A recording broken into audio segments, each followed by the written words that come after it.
There you go, there's the whole tone scale for you. What is it? Well, it's a scale that consists of whole tones, or if you're from America, whole steps. And it's a very groovy scale.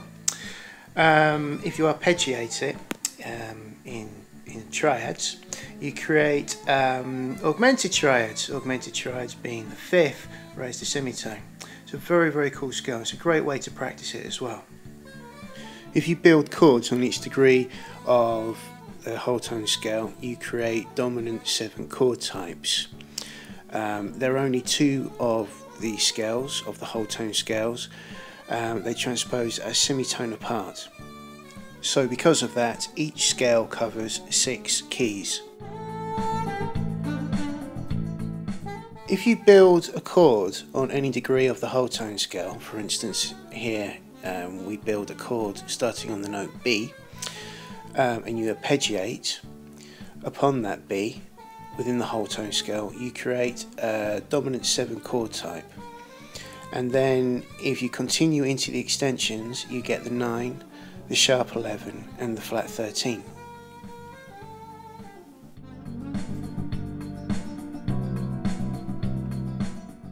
So the rule of thumb is, if you see a B7 chord, play B whole tone, or if you see an F7 chord, play F whole tone, or G7, G whole tone, etc.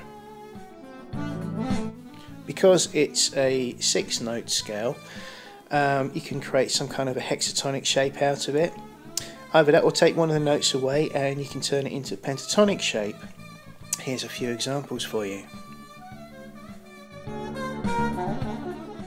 One of the ways that I've practiced building my technique of this scale is by arpeggiating this scale on each degree, going up on the dominant chord shapes or just the normal triad shapes, ascending and descending.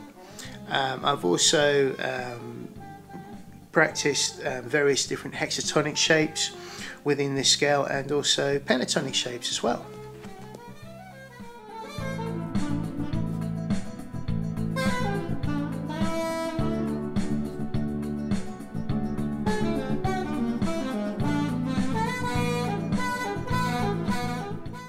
here's the chord progression that I was playing over in the video, and as you can see it's just 2 5 2 5 in 2 different keys, minor 7 to dominant 7. Over the minor 7, the 2 chord, I was just playing, I was just doing what I wanted to do basically, but every time I hit that dominant 7 chord I was just restricting myself to the whole tone scale and then merging that into whatever I wanted to do over the 2 chord again.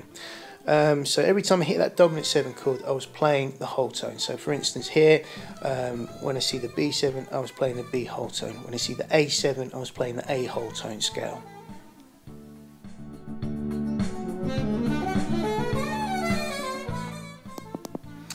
As a wind player, right, as a saxophone player, you can get into the habit of taking a breath and playing, taking a breath, playing, taking a breath, playing. So every time you exhale you just play, and then you quickly inhale and then you play again, right?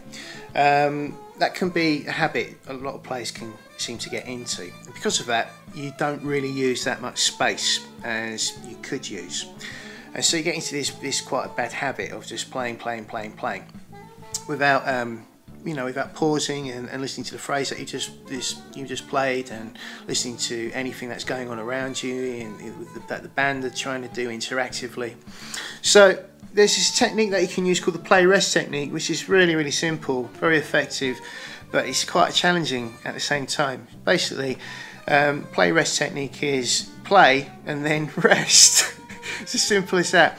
So what you can do is you can have a look at a chord sequence and kind of alternate between either playing or resting, playing and resting throughout this chord sequence. I'm just giving an example here, just to show you, and I mean, give it a try. It kind of breaks your playing up, breaks your flow of thought up, and gives you a fresh start every time you come back to playing.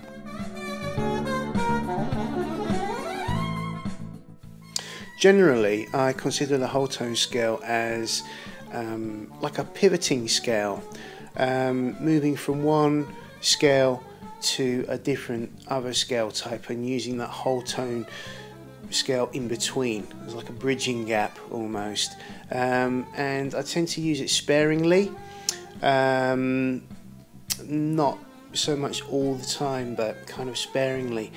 I mostly hear this scale for its angularity and its augmented upper structures. It's a great scale.